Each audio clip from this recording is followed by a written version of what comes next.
The reason that I am here today, and I'm going a little off script because I prepared those opening remarks, are because of what we saw in the video.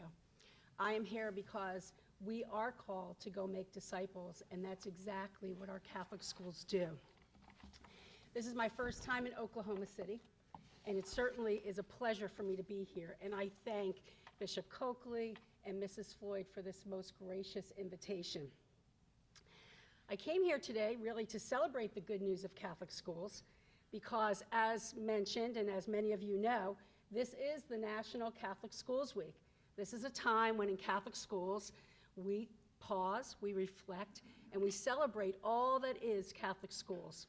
We have more than 6,400 Catholic schools across this nation, and somehow, in some way, both small and large, they are celebrating this week. In fact, I was talking to some students this morning in the lobby of the hotel, and of course they were recounting the faculty basketball game, which of course they won. The students always win the faculty basketball games. We know that because the faculty have great heart. They go, they play, but they're a lot older than those young people that are running up and down the court. So I often think it's not really skill that they don't have, it's basically endurance that they don't have to run up and down the court. So with that, I just say to all of you, a very happy Catholic Schools Week. This is a great way for me to round out and to complete my Catholic Schools Week. I have the pleasure this week to actually call schools, many schools across the nation, just to do that, to wish them a happy Catholic Schools Week. So I'm doing it in person for you here in Oklahoma City. In the introduction that was given to me, you heard a little bit about me. But I want to take a minute to sort of recount some of those things because it really leads me to what I want to talk about with you today. So I am the mother of 4 children, all K-12 Catholic school graduates, 2 currently in Catholic universities. You heard that my career began in higher education, but upon my completion of graduate school, I found my way back to Catholic elementary school, but this time, rather than a student, as a teacher and a principal. I then did something incredibly crazy. I said yes to the request by the Archbishop to serve as the superintendent of Catholic schools in Baltimore. And after 7 wonderfully challenging years, I am now newly positioned as the Chief Leadership and Program Officer at the National Catholic Education Association. This is truly a gift to me because this role gives me the opportunity to travel across the country and to meet Catholic educators, diocesan leaders, and school communities. And that certainly is a gift and a blessing. Why I recap this brief biography is because it was the answer to that phone call, a call that I really didn't want to take. And I literally mean that. When I saw the number come up, I did not want to answer the phone because I knew what was on the other end. But it was in my saying yes to that call that I believe that my professional life, my personal life was transformed. Because by saying yes to becoming the superintendent in Baltimore, I was transformed from a Catholic school leader to a person with a true vocation. What brought about this change was the moment that I understood that as a Catholic school student, parent, teacher, principal, or the superintendent, I was part of an incredible legacy of faith and excellence. I was standing on the shoulders of all those who came before me. You see, in Baltimore, I had the sacred honor of spending time on Paca Street, the first Baltimore home of St. Elizabeth Ann Seton, the place where Mother Mary Lang, in the sanctuary of a church, schooled children of color who were forbidden an education and who later founded a school for girls of color, St. Francis Academy, which today educates young men and women in the same charism and with the same direction of the Oblates of Providence, the sisters who were founded by Blessed Mary Lang. In Baltimore, I was privileged to worship at the Basilica, the first cathedral in the United States, and to often visit with the Archbishop in the residence where Archbishop John Carroll lived. What a gift that is yours to share, because each of you said yes to this invitation by Archbishop today, an invitation to a breakfast, And because of that, you are now part of an incredible, divinely designed legacy. You are parents, teachers, administrators, clergy, benefactors. You are truly friends of Catholic education. And so, friends, if you had to make an elevator speech, we often talk about the elevator speech, what could we say about something that we hold near and dear to our heart or a product that we're trying to sell? What would you say if the question was, what makes those schools so different? What are those characteristics? What would you say? What are the defining characteristics of Catholic schools, of vibrant Catholic schools? Well, I love how it's been best articulated by Archbishop Michael Curley in a book. It's actually a little brown book, and if I was a good teacher, I would have brought the book as a visual to hold up, because it's a very little brown book. Archbishop Curley's The Holy See's Teaching on Catholic Schools. What Archbishop says is that the defining characteristics of a Catholic school are that the school is centered in the person of Jesus Christ. It is actively engaged in the evangelizing mission of the church. It is distinguished by excellence, committed to educating the whole child, steeped in a Catholic worldview, sustained by gospel witness, steeped in communion and community, accessible to all children, and established by the expressed authority of the bishop. So the question is, are the 18 elementary and middle schools and the 2 high schools of the Archdiocese of Oklahoma City, are they defined by these characteristics? I would wage to say yes. Some more strongly defined by these characteristics than others. But if not, if somewhere along the way, the school, let's say, became loosely defined by these characteristics, how could we address this shift? Remember, we are standing on the shoulders of giants, and it is now our responsibility to challenge and to strengthen one another, to continue the rich legacy of Catholic education. After all, there are nearly 5,000 Catholic school students in Oklahoma City who are counting on us. In a minute, I will suggest what a collaborative response for the good of Catholic schools might look like, but let me start with talking about what the fruits of our labor could be, what Catholic schools have done for children throughout this country.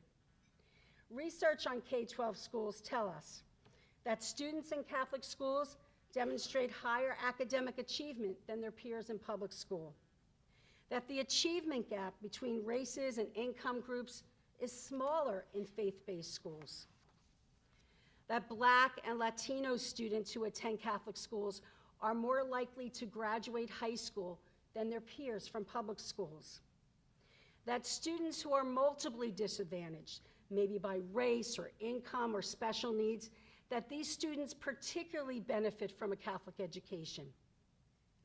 Graduates of Catholic high schools earned higher wages than their public school peers. Catholic school graduates are more civically engaged, committed to service, and tolerant of others. All of this, not to mention that in our Catholic schools, we are committed to getting kids to college and to heaven. Our goal in Catholic education is a faith-filled, life-giving, innovative, relevant, 21st century formative experience. It is our goal to develop, nurture, and sustain what I like to call irresistible schools. An irresistible school is an inviting place. It's joy-filled, authentic. It is Catholic and disciple-making, and it is illuminated by the living Christ. An irresistible school has a dynamic leader who builds trust amongst the faculty by communicating high expectations, by mentoring and coaching, recognizing good work, and encouraging the heart of all who are part of that community. An irresistible school is a place where students become ethical, moral, discerning citizens in a global digital society. An irresistible school is a place where students are active participants in their learning, not merely receivers of knowledge. Classrooms are ignited by inquiry, research, problem solving, high engagement, collaboration, a culture of connectedness, and a dear respect and a deep respect for the past and a shared responsibility for the present and the future. Intellectual pursuit is the hallmark of our church. Our students' minds are not vessels to be filled. The brain has the extraordinary ability to analyze, to synthesize, to innovate, to strategize, and find solutions to solve complex problems, not simply to recall information. So let's tap the potential of those incredible students who we are honored to serve. An irresistible school is where teachers and administrators use data for instructional planning, both formal and informal, creating a culture of continuous improvement. No, data is not the full story, but it is part of the story and it cannot be ignored. It tells us not only how the students are doing, but even more importantly, it tells us how we are doing. Are we giving our students an education that is everything it can be? An irresistible school has integrated technology and teachers who can use it. It was not so long ago when having digital tools were like icing on the cake. But today, digital learning is the cake, and we need to serve it to our students so they are prepared for the expectations of college and the workplace. The irresistible school is animated by its teachers who guide, support, and welcome a myriad of student experiences and needs. They value differing student abilities and hold a repertoire of strategies to embrace these differences and to make a plan for the growth of each and every student. And lastly, the irresistible school is accessible and affordable. It explores new approaches to funding and tuition revenue that affords family access to a most desired education and enthusiastically engages benefactors by telling their story. Who wouldn't want to invest in an irresistible school? The ROI, the return on investment, is absolutely incredible. The good news here is that with a quick Google search and a visit to the Archdiocesan website, and with just a few clicks, I know a few things about Oklahoma City. I know that the Archbishop is a champion for Catholic schools and young people. I know that initiatives have been taken to make schools accessible to young people and to make schools a place where all are welcome. The Kathleen Drexel Fund is just this, a fund that is committed to scholarships, school support, accessibility, technology, and diversity. And then, of course, the John the Baptist de La Salle Fund. Here we want to support teacher and principal formation and the development of special skills so that we can welcome all of God's children to our schools, whether they have special needs or they come from another culture or other experiences. It is an inviting website with language translation and active social media, Facebook and Twitter. And why do I even mention that? I mention that because that is how we tell our story today. If we don't have those tools, our story gets told to just a small group. And we're not storytellers like we used to be. We don't travel the lands and tell our stories. We tell it by pushing it out there on the web and letting people know the incredible work that is happening in the schools in the Archdiocese of Oklahoma City. On that website, I see a commitment to professional development, understanding the importance of providing opportunities for teachers to collaborate and to share with colleagues their own experience and their expertise. This is truly the right stuff. But what else? What are those other practices that will help our schools grow, that will strengthen our students' experiences?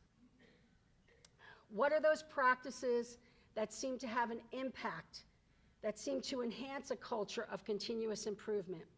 From my own experience as a Catholic educator, the leader of a diocese, collaborating with colleagues across the nation, and now in my role, I have an opportunity to hear the work of Catholic schools and dioceses across the nation. And these are things that seem to be truly working. One, everyone in this room as the friend of Catholic education, the teacher in the classroom, the students that we serve, we must have a growth mindset. We must believe in what we're doing and know that if we work, if we challenge ourselves, that change can happen. I often think of being, because I was in elementary school, actually a very young elementary school teacher, I often think of the book, The Little Engine That Could. I love that book. And I love that book because it's real life. The engine was struggling trying to get up the hill, but everyone was cheering him on. I know you can do this. And he kept saying, I think I can, I think I can. And because he kept working at it, and the people around him really believed in him, what happened? He ends the story by saying, what does he say? I know I can, right? He went from thinking he could, that growth mindset, to knowing that he could. That's what we need. We need to think about an incredible future for our Catholic schools, but especially for the Catholic schools in the Archdiocese of Oklahoma City. Next, taking a systems approach to our schools, sharing resources and efficiencies. It's amazing what we can do if we gather our resources and work together. My guess, not knowing the profile of your schools, is that you have schools that are sort of, a jack of Jill of all trade, or doing everything at your school. They don't have an advancement officer. They don't have someone who does maybe admissions. The business manager might be someone, an accountant that comes in, or a bookkeeper that comes in. This often happens in our Catholic schools. They are clearly under-resourced. But if we collectively work to standardize systems and to standardize processes, we certainly can begin to maybe share resources and even share personnel that can do these things in our school. It's a model that we've truly seen work. New governance models. And I really applaud the Archdiocese for having a newly established advisory board for schools. We want our boards to come together. We want people to serve on our boards who are thought leaders, influencers, communicators, and benefactors. New models of governance look to boards to become decision-making boards, because often the skills that sit on our boards are not skills that are those of the educator, but now the educator is partnered with a school board that can help to do those things. New enrollment and retention processes. We need to think out of the box about enrollment. I know in my experience as a Catholic educator, when this week came, Catholic Schools Week, that's when we started the big enrollment process. Well, it's really not a good model if you think about it, because most times, especially on the East Coast in January, it's snowing, it's icy, whatever. You want everyone to come to your school and no one comes. So we have to think differently about how we enroll students. We need to build strong urban models and create special funding boards and opportunities. I was talking at the table this morning, and I understand that a new Cristo Rey school is opening here in the Archdiocese.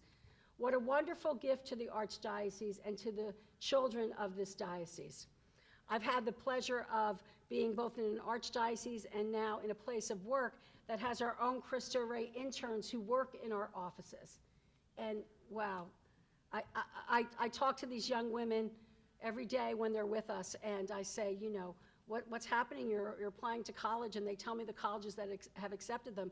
And what's in my mind is not necessarily good for you. It's good for that college that they're getting such an incredible young woman as one of their students, because you can already see what great leaders they will be. The presence and support of clergy and parishes is critical to the future of our Catholic schools.